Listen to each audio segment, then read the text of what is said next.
kreativitas akan keluar dibangun oleh nalar dan naluri. Bagaimana kita membangun kerangka riset yang bermanfaat bagi kehidupan tadi, bagi prestasi kalau dalam hal ini.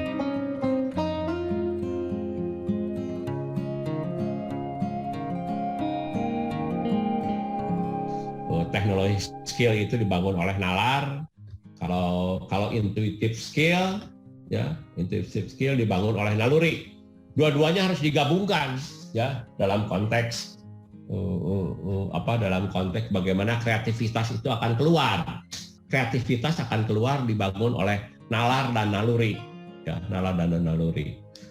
Tidak sama. Ya, setiap orang tidak sama. Tapi kalau bekerja sama, yang nalarnya bagus dengan yang nalurinya barangkali kurang bagus akan lebih baik. Lebih baik lagi kalau nalarnya bagus dan nalurinya bagus. Ya, nalurinya itu bisa dilatih. Ya, nalarnya bisa belajar. Ya, dari belajar dari kehidupan, dari buku, dari mana-mana, dari kuliah itu akan menghasilkan nalar dan akan membangkitkan naluri-naluri yang bagus begitu. Ya, naluri yang baik. Jadi digabungkan aja dua kemampuan itu yang ada pada diri Anda gitu, ya. Bagaimana kita membangun satu kerangka riset yang bermanfaat bagi kehidupan tadi, bagi prestasi kalau dalam hal ini begitu. Ini ceritanya ini setengah benar dan setengah tidak, atau mungkin juga saya tidak cek ceritanya benar atau tidak, tapi logika berpikirnya barangkali yang harus kita tangkap. Tapi kalau juara renang olimpiadenya ini benar. Saya udah searching bahwa mungkin beberapa tahun yang lalu ada namanya Michael Phelps begitu, ya itu dari Amerika Serikat. Ya, dari Amerika Serikat Michael Phelps ini. Dia juara renang. Ya, dia mendapatkan 28 medali olimpiade. Kalau 28 medali olimpiade dan 23 emas, kalau di Indonesia kira-kira wah itu udah kaya raya ya.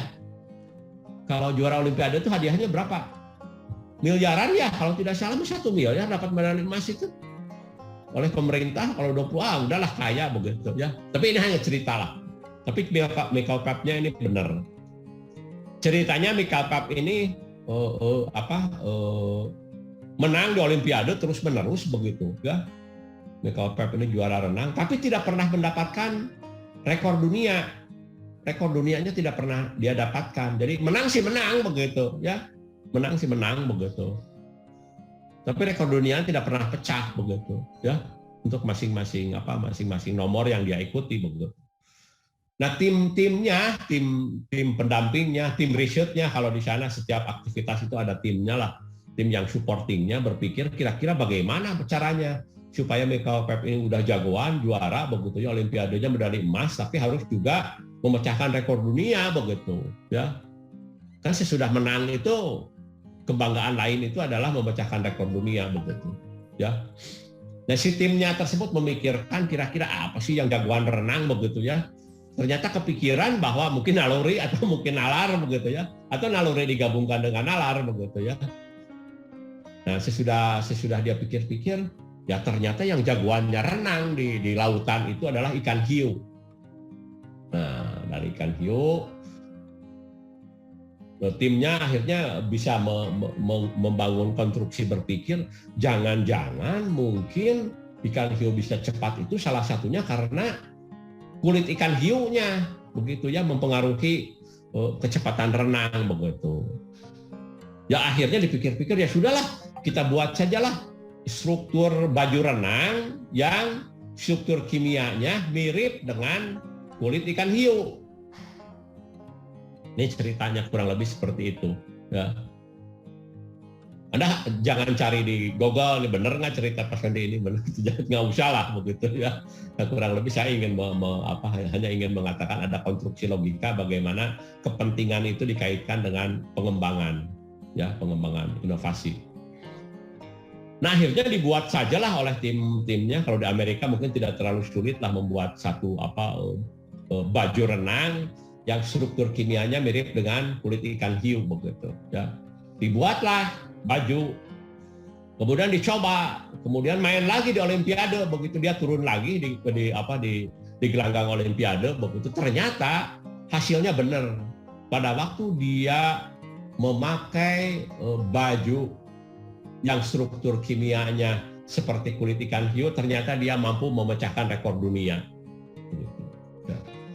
Nah, dari struktur itu sebenarnya kita hanya ingin belajar saja bagaimana konstruksi berpikir itu harus dibangun berdasarkan kebutuhan. Ya, berdasarkan kebutuhan. Itu yang barangkali penting. Nah, dalam konteks PKM ini, itu yang menjadi orientasi kita, bagaimana satu kreativitas itu harus dibangun berdasarkan kebutuhan. Harus belajar mengidentifikasi kebutuhan. Ya, harus belajar mengidentifikasi kebutuhan. Apa sih sebenarnya kebutuhan untuk membangun kehidupan ini, begitu? Ya, untuk memperbaiki kehidupan ini. Nah, itu ini ya barangkali pelajaran yang ingin saya sampaikan terkait dengan pengalaman Michael Phelps, ya, Michael Phelps ini. Oke, jadi kreativitas itu yang barangkali penting. Satu PKM dengan PKM yang lainnya sebenarnya berhubungan. Satu PKM tahun lalu bisa dilanjutkan dengan PKM yang lain tahun ini dan selanjutnya ke depan. Oleh karena itu anggotanya diharapkan PKM ini dari dua angkatan untuk adanya regenerasi. Karena apa? Karena pengetahuan itu dibangun sedikit-sedikit, tidak dibangun sekaligus. Maka kalau riset tahun ini, maka riset tahun depan ini itu merupakan satu proses tambahan. Begitu juga dengan teknologi. Tidak ada teknologi yang dibuat langsung sempurna.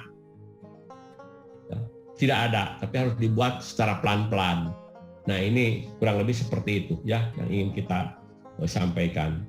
Dari riset bisa dibangun menjadi solusi iptek, bisa dibangun menjadi pengabdian masyarakat, bisa dibangun menjadi kewirausahaan, bisa ada karya baru yang fungsional begitu. Ya. Jadi satu PKM itu, PKM ini riset, PKM depannya bisa apa-apa, dan sebaliknya riset yang dulu itu bisa digunakan untuk PKM yang sekarang begitu. Ya.